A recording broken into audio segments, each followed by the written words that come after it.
আসসালামু আলাইকুম রহমতুল্লাহ বারকাতুহু।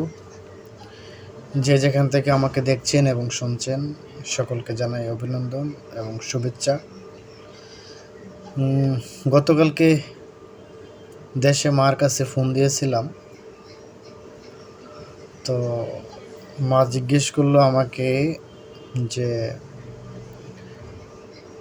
ঈদের সময় আমরা কি করব, আমাদের ঈদের ভিতরে আমরা কি করব। তো আমি প্রতি উত্তরে মারে বললাম যে মা, আমাদের ঈদের দিন আর অন্য অন্য দিনগুলোর মধ্যে তো কোনো পার্থক্য নাই, দুইটাই আমাদের জন্য সমান। যখন এই কথাটা বললাম, মায়ের মুখটা বেজার হয়ে গেল, মলিন হয়ে গেল।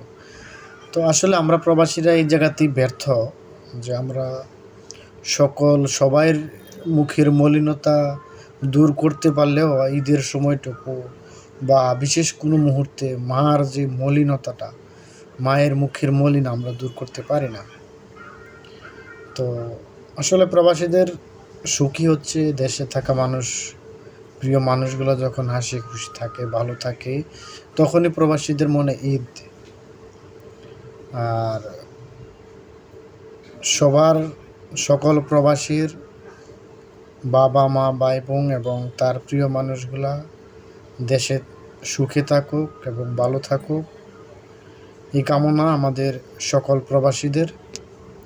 আল্লাহ যেন পৃথিবীর সকল বাবা মা এবং সবার প্রিয় মানুষগুলা ভালো থাকে।